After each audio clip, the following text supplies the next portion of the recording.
mencari penyebab daripada liver, yaitu HBsAg dan anti-HBs, atau HBs antibody, HCV dan sebagainya. Ini bisa dibaca saja, tapi saya tidak akan menanyakan tentang seromarker ini, karena ini adalah satu kompetensi kedokteran dan juga seorang dokter harus tahu penyebabnya apa. Anda cukup tahu aja bahwa ada seromarker di mana untuk mendeteksi adanya hepatitis A, B, dan C. Baik, lanjut. Slide berikut. Ini adalah jenis daripada pemeriksaan tes fungsi liver.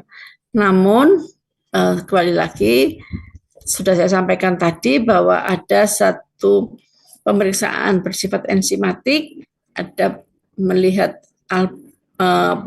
fungsi sintesa dan fungsi ekskresi. Jadi ini hanya untuk pengetahuan ya. Saya tidak akan menanyakan hal ini. Lanjut.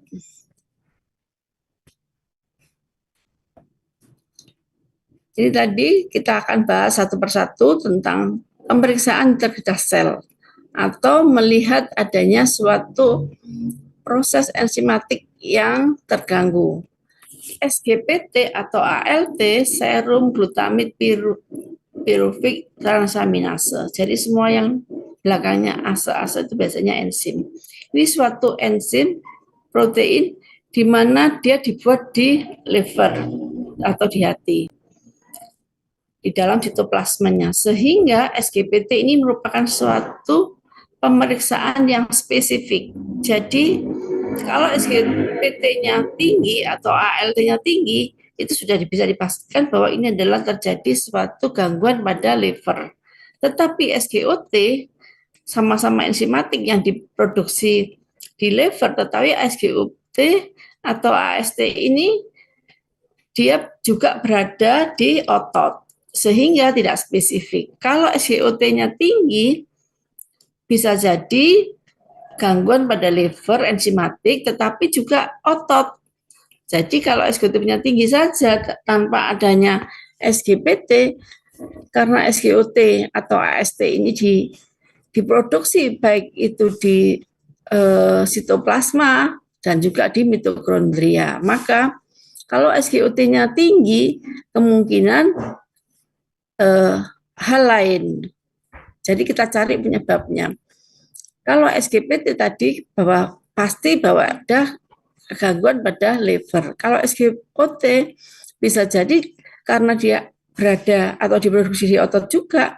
Kalau ada kelainan otot atau inflamasi atau suatu jejas di dalam otot, terutama di jantung, kemungkinan kita bisa memprediksi kemungkinan jantung ada kelainan ya. Jadi kalau SGOT-nya tinggi, Anda sudah bisa melihat hasil laboratorium.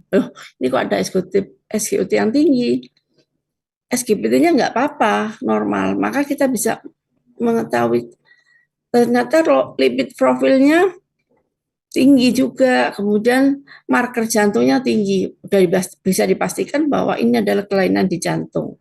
Tetapi kalau hanya SGPT saja, kita bisa meyakinkan bahwa itu adalah kerusakan di liver. Maka digunakan rasio SGOT-SGPT. Kalau kerusakannya itu kurang dari 1 rasionya, kemungkinan itu kerusakannya masih ringan atau bisa jadi normal. Dan juga kalau lebih dari rasionya SGOT dan SGPT lebih dari 1, kemungkinan itu merupakan satu kerusakan yang berat. Baik, slide berikutnya.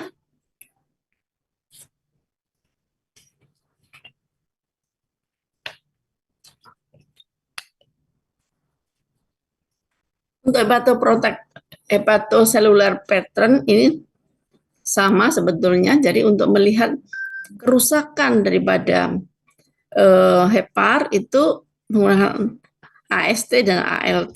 Ini nggak usah, lanjut aja. Kita lanjutkan slide berikut.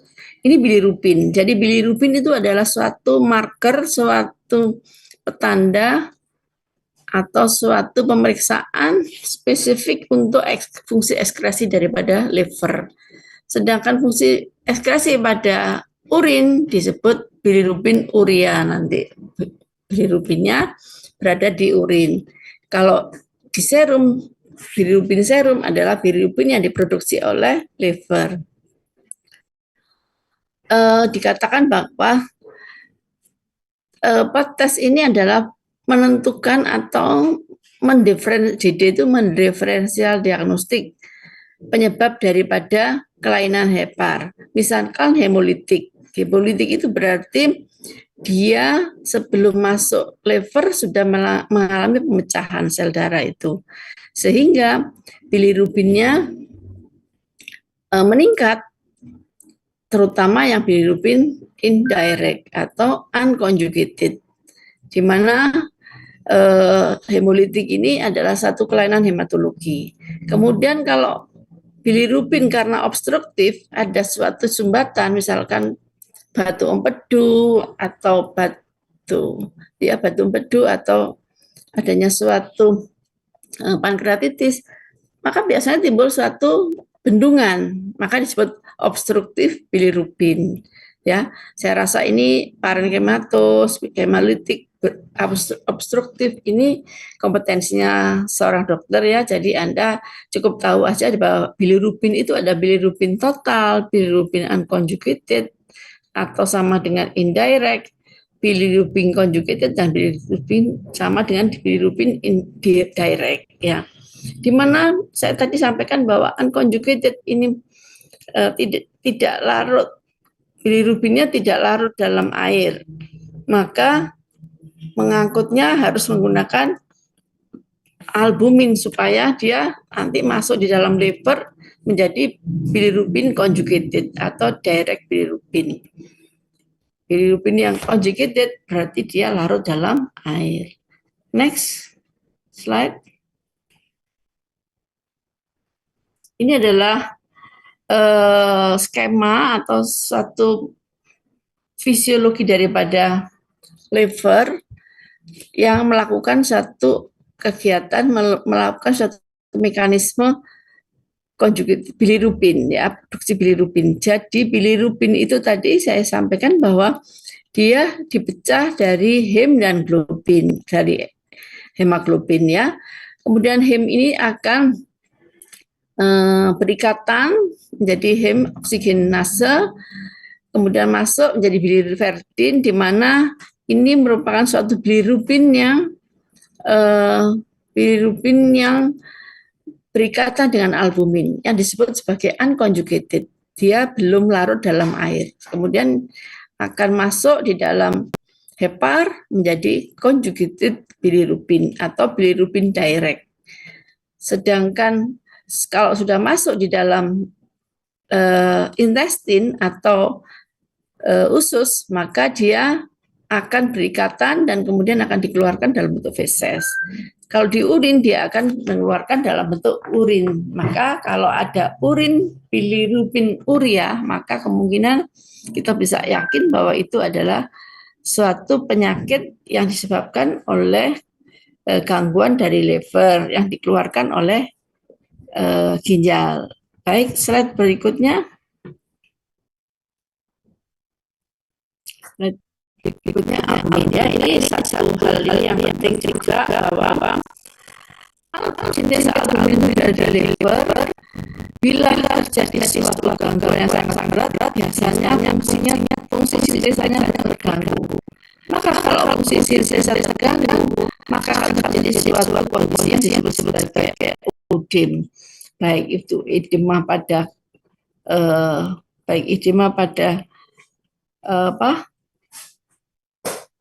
ada jaringan, misalkan ekstremitas, atau bisa jadi juga edema pada liver. Pada fungsi sintesa ini menunjukkan satu kondisi di mana zat-zat makanan pun juga sulit untuk dicerna. Maka bila terjadi suatu kondisi albuminnya rusak, atau sintesa albuminnya rusak, maka terjadi kadar yang kadar albumin menurun. Kalau ada kadar albumin menurun, kita tidak boleh semata-mata itu adalah suatu gangguan pada liver, tetapi jadi gangguan itu bisa terjadi pada ginjal, diferensial diagnostiknya bisa pada malnutrisi dan plasma sel diskrasia. Yang paling umum adalah seringkali pada kondisi malnutrisi itu kwashiorkor maupun marasmis ini biasanya terjadi karena intiknya yang kurang. Maka kalau intiknya kurang, otomatis albumin yang disintesa nggak ada. Maka dia akan menunjukkan perutnya buncit atau imunitasnya turun, ya, seperti halnya pada kasus COVID-19 kemarin karena terjadi suatu imunitas yang turun sehingga terjadilah gangguan sintesa albumin. Maka pada orang COVID harus diberikan suatu imun sistem yang bagus. Jadi harus nutrisinya harus bagus supaya terjadi suatu metabolisme di dalam liver tetap terjaga. Untuk itu perlu diwaspadai pada terutama pada farmasi, maka harus hati-hati kalau memberikan suatu obat-obatan, jangan sampai terjadi suatu hepatotoksik. Karena sampai sekarang hepatoprotektor masih sulit, ya. Jadi kalau heparnya rusak, maka terjadilah suatu sintesa albumin juga rusak. Jadi tiga parameter utama itu yang harus diperhatikan dalam memberikan suatu obat-obatan atau makanan. Karena bisa jadi Anda tidak hanya sebagai seorang apoteker, tetapi sebagai seorang researchers atau seorang yang bekerja di perusahaan makanan dan obat-obatan. Ini sangat banyak diperankan oleh seorang farmasi tentang bagaimana obat-obatan atau makanan ini aman terhadap fungsi liver. Slide berikut. Tinggal satu kayaknya. Ini enggak usah ya, sintesa kolinesterase dilewati saja. Slide berikut. Ini juga ya alkali fosfatase, meskipun dia juga suatu marker, tetapi ini sangat jarang dipakai dan juga ini sebagai satu pemeriksaan yang ahlinya aja lebih tinggi ya. Baik, ini sebagai suatu wacana aja untuk diketahui bahwa ada suatu pemeriksaan alkali fosfatase yang mana ini ada berfungsi seperti halnya pemeriksaan bilirubin. Lanjut. Koagulasi. Ini adalah penting juga bahwa koagulasi itu adalah suatu faktor-faktor pembekuan darah. Darah kita bisa mengalir seperti ini karena faktor koagulasinya adalah normal atau bahwa terjadi suatu homeostasis, jadi keseimbangan karena adanya suatu faktor koagulasi yang seimbang. Ternyata meskipun homeostasis darah itu adalah normal pada gangguan pada aliran darah yang mengalir di tubuh kita itu normal, pada saat tertentu ada suatu proses koagulasi. Jadi perdarahan itu bisa terjaga karena adanya faktor koagulasi. Semua faktor pembekuan darah itu adalah diproduksi di hati, tetapi faktor-faktor penting itu ternyata dia tergantung dengan vitamin K. Untuk itu pada pasien-pasien yang mengalami kerusakan liver, terutama biasanya hepatoma dan sebagainya, itu biasanya terjadi juga gangguan koagulasi. Sehingga pada pasien dengan penyakit-penyakit liver, contohnya hepatoma, kemudian kanker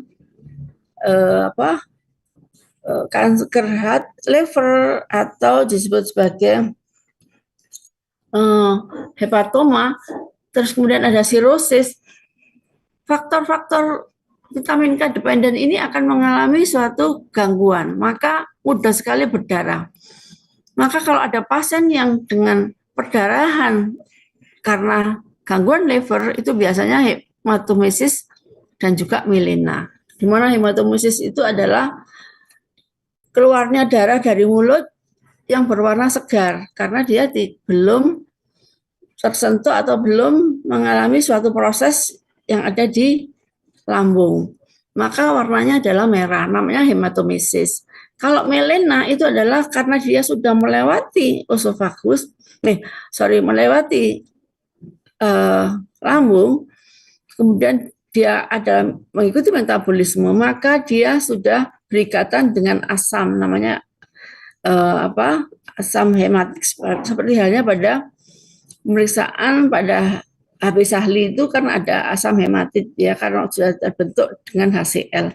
Nah, itulah dampak daripada penyakit liver. Jika sudah sangat berat, akan terjadi suatu mudah sekali pencernaan itu mengalami perdarahan karena faktor-faktor koagulasi inilah yang memicu adanya suatu bleeding atau suatu perdarahan. Jadi kembali lagi bahwa meskipun penyakit liver, tetapi gangguan koagulasi bisa terjadi di liver. Sehingga pada orang yang sakit liver biasanya diberikan tambahan vitamin K karena supaya dia bisa mengembalikan pada fungsi fungsi hepar untuk faktor-faktor koagulasi.